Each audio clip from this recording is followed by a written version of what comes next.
कुखुड़ी ग्राम सभा में समाजवादी पार्टी द्वारा आयोजित चौपाल के मुख्य अतिथि समाजवादी पार्टी के बहुत ही शानदार जिला अध्यक्ष आदरणीय पप्पूलाल निषाद जी, इसी कार्यक्रम में उपस्थित समाजवादी पार्टी के जिला उपाध्यक्ष बड़े भाई अजीत यादव जी, समाजवादी पार्टी जमुना पार के जिला सचिव बड़े भाई आदरणीय महेंद्र भारती जी, समाजवादी पार्टी जमुना पार के मीडिया प्रभारी छोटे भाई प्रदीप निषाद जी, हमारे छोटे भाई अनिरुद्ध यादव जी जो आपके बगल की ग्राम सभा के रहने वाले हैं और विधानसभा 12 योजन सभा के आप विधानसभा महासचिव भी हैं। आपके प्रयास से ये चौपाल लगाई गई, मैं उसके लिए भी आपको धन्यवाद देता हूँ, आभार प्रकट करता हूँ। साथ ही इस कार्यक्रम में उपस्थित कुखुड़ी हमारे बूथ के बूथ प्रभारी भाई श्री शिवशंकर यादव जी, इसी कार्यक्रम में हमारे साथ चल कर आए हमारे बड़े भाई श्री नंदलाल भारती जी, इसी कार्यक्रम में चल कर आए लोहिया वाहिनी के जिला उपाध्यक्ष छोटे भाई अनुज पाल जी, इसी कार्यक्रम में उपस्थित आपके ग्राम सभा के बहुत ही सम्मानित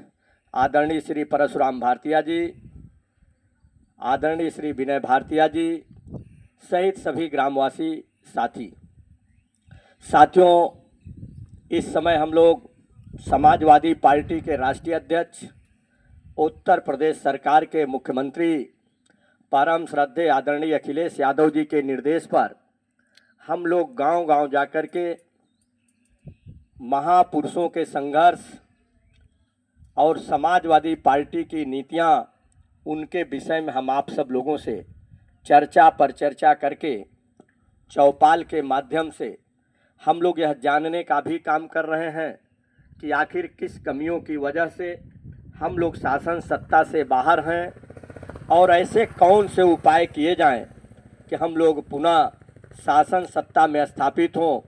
और हमारे महापुरुषों का संघर्ष खराब न हो। साथियों, उन्होंने अपनी तरफ से एक ये पंपलेट लिखा है।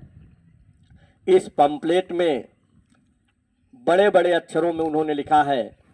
हो बाबा साहब के मान पर चर्चा, अब घर घर पहुँचे पीडीए पर्चा। तो हमको लगता है कि हम लोगों को अपनी बात अपने नेता के द्वारा जो बनाया गया ये पंपलेट है उसी के अनुरूप हम लोगों को अपनी बात करनी चाहिए।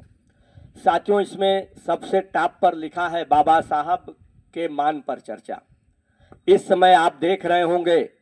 जो पिछला लोकसभा का चुनाव हुआ है वो पूरे देश में चुनाव अगर लड़ा गया है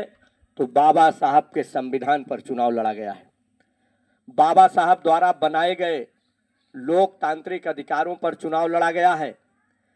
और हमारे नेता ने ये मन बना लिया है। ये जो पीडीए की बात कर रहे हैं, तमाम हमारे पुराने साथी जानते होंगे, ये लड़ाई मान्यवर कांसीराम साहब ने भी लड़ी थी।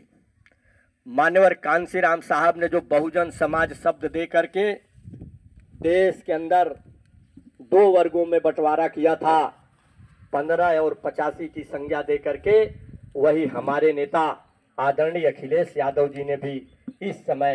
पीडीए का नाम दे करके उन्होंने भी एक नई मुहिम छेड़ी है।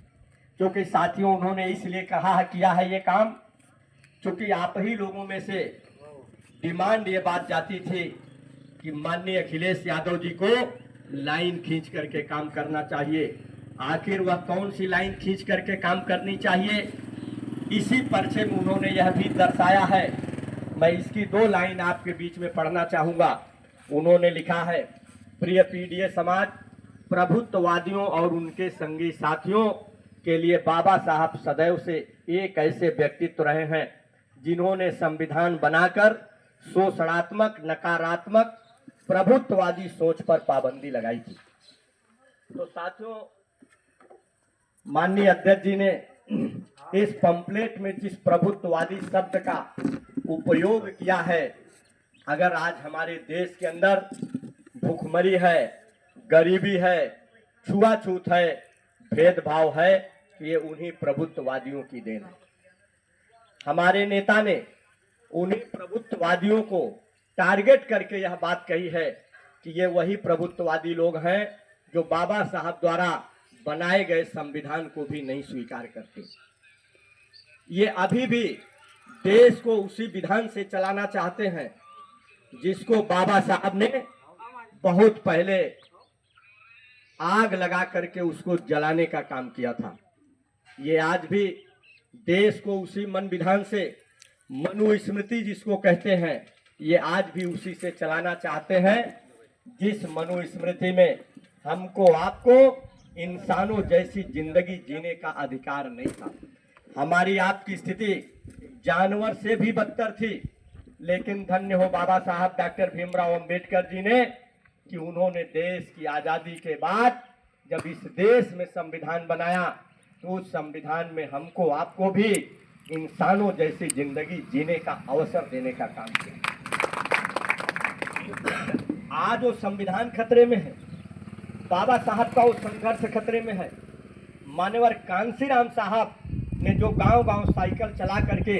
समाज को जगा करके मुख्य धारा में लाए थे, आज उनका भी संघर्ष खतरे में है। इतना ही नहीं साथियों, समाजवादी पार्टी के संस्थापक परम श्रद्धेय आदरणीय नेताजी ने भी जो संघर्ष किया था, जब वो भी गांव-गांव चल करके उन्होंने भी समाजवादी पार्टी को खड़ा करने का काम किया था, तो जिस तरह से मान्यवर कांसीराम साहब को रास्ते में रोक रोक करके उनको रोका जाता था, मीटिंग नहीं किया करने दिया जाता था, उसी तरह से श्रद्धेय नेताजी के भी रास्ते में बहुत बाधाएं बनी थी। हमारे ये जो दोनों खास तौर से दलितों और पिछड़ों को मुख्य धारा में लाने का काम हमारे इन महापुरुषों ने किया था, आज इनका संघर्ष खतरे में है। हमसे ज्यादा बेहतर आप लोग महसूस कर रहे होंगे, क्योंकि आप लोग गांव में रह रहे हैं। आखिर यह वही प्रभुत्ववादी लोग हैं जो आज के 35 साल पहले जब हमारे आपके अपने लोग अपनी चारपहिया पे बैठे रहते थे, तो दरवाजे के सामने से जब प्रभुत्ववादी कोई गुजरता था तो हमारे आपके पिताजी, दादा, बाबा खड़े होकर के उनको प्रणाम पायलागी करते थे और वो चले जाते थे, तब दोबारा चारपहिया पर बैठते थे। आखिर ये परिवर्तन आपको देखने को मिला कि नहीं मिला? ये परिवर्तन हमारी ये जो क्षेत्रीय पार्टियों की सरकार बनी, बाबा साहब अंबेडकर जी और डॉक्टर राम मनोहर लोहिया जी की विचारधारा की जो सरकार बनी, इन सरकारों की देन है कि आज हम आप उस चारपाइया से उठ करके अपने दरवाजे के सामने बाकायदा कुर्सियों पर भी बैठे रहते हैं और हम आप हमारी मर्जी किसके सम्मान में उठ करके खड़ा होना है, किसके सम्मान में उठ करके नहीं खड़ा होना है, अब वो हमारी मर्जी चलती है। ये हमारी मर्जी किसके बलबूते चलती है? हमारी मर्जी बाबा साहब के संविधान के बलबूते चलती है, क्योंकि बाबा साहब के संविधान ने हमको ये आजादी दिया है। संविधान ने हमको ताकत दिया है कि हमको सम्मान पहचान करके करना है, हमको अपने दोस्त को सम्मान देना है कि दुश्मन को सम्मान देना है। जो मेरे सम्मान की कीमत समझेगा, मैं उसके लिए खड़ा होकर के सम्मान करूंगा। वो हमारे समाज के लोग हैं, अगर वो हमारे सम्मान की कीमत समझेंगे तो मैं सम्मान करूंगा। लेकिन ऐसे प्रभुत्ववादी लोग जो ये समझ बैठे कि इनको सम्मान करना इनका अधिकार है, इनकी मजबूरी है, ये अगर हमारा सम्मान नहीं करेंगे तो मैं इनको मारूंगा, पीटूंगा, सताऊंगा और गांव से भगा दूंगा, खेत और खलिहानों में जाने नहीं दूंगा। आखिर बाबा साहब के संविधान ने यह ताकत तो हमको दिया। आज हम बदलाव की ओर गए थे, हम काफी आगे बढ़े थे। इतना ही नहीं, इसी 30-35 सालों में अगर आप परिवर्तन देखेंगे तो जो हमारे पुराने साथी हैं वो काफी इस बात को महसूस कर रहे होंगे कि हमारे लोगों को पढ़ने भी नहीं दिया जाता था, लेकिन आज पढ़ने में तो कोई रोक टोक नहीं थी। लेकिन आज की वर्तमान सरकार सीधे तौर पर तो नहीं रोक रही है, लेकिन इनडायरेक्ट रूप में, अप्रत्यक्ष रूप से वो हमारे आपके बच्चों को रोकने का काम कर रहे हैं। हमारे आपके बच्चों को दाखिला लेने में भी पक्षपात करती है, विषय के आवंटन में भी पक्षपात करती है। मैं बखूबी उस बात को जानता हूं क्योंकि हम लोगों ने छात्र राजनीति से आंदोलन को शुरू किया है। हमारे बच्चों को ऐसे सब्जेक्ट अलॉट कर दिए जाते हैं विश्वविद्यालय और महाविद्यालयों में कि जिन सब्जेक्टों का भविष्य कोई नहीं है, जिन सब्जेक्टों की पढ़ाई करके बच्चा भविष्य में कोई अच्छी नौकरी नहीं पा सकता, ऐसे सब्जेक्ट उनको अलॉट कर दिए जाते हैं। और जो अच्छे सब्जेक्ट हैं उनके बच्चों के मेरिट में, एंट्रेंस में नंबर कम भी होते हैं, तब भी उनको अच्छे विषय दे दिए जाते हैं जिन विषय की पढ़ाई करके कल को बच्चा सिविल की तैयारी करके आईएएस और पीसीएस बन जाता है, डॉक्टर इंजीनियर बनने की क्षमता रखता है। तमाम रास्ते जिन सब्जेक्ट से खुलते हैं, मास्टर बनने का, लेखपाल बनने का, कानून गो बनने का, तहसीलदार बनने का, ऐसे तमाम सब्जेक्ट जो होते हैं वहां भी धांधली करते हैं। हमारे आपके बच्चों का नंबर उनसे अधिक होने पर भी हमको आपको तमाम कागज में कमियां दिखा करके हमको आपको परेशान किया जाता है और हमारे आपके बच्चों का दाखिला नहीं दिया जाता। ऐसी तमाम समस्याएं थी पहले, बीच में थोड़ा सा सुधार हुआ था। हमारे लोगों की संख्या नौकरियों में बहुत कम थी, लेकिन बीच की जब वर्तमान की सरकारें हमारे आपकी विचारधारा की बनी, इन्हीं सरकारों ने बैकलॉग भर्ती भी करके हमारे आपके जैसे नौजवानों को भी सरकारी नौकरी में भेजने का काम किया। उसी में से मुझे भी अवसर मिला, मुझे भी सरकारी सेवा में जाने का अवसर मिला और मैंने भी सन 2008 में 16 जनवरी 2008 को मैंने भी सरकारी नौकरी को उसी बैकलॉग के तहत ज्वाइन किया था। मैं भी माध्यमिक शिक्षा परिषद बोर्ड ऑफिस में 15 साल की मैंने सेवा किया और वहां पर मैंने जाकर के वहां पर भी मैंने कर्मचारियों का भी नेतृत्व किया और उन कर्मचारियों ने मुझे इतना स्नेह और प्यार दिया कि मुझे सिर्फ 3 साल की सेवा में मुझे उत्तर प्रदेश का प्रांतीय महामंत्री जैसे पद पर जाने का भी अवसर मिला। और ये बात साथियों मैं आपसे इसलिए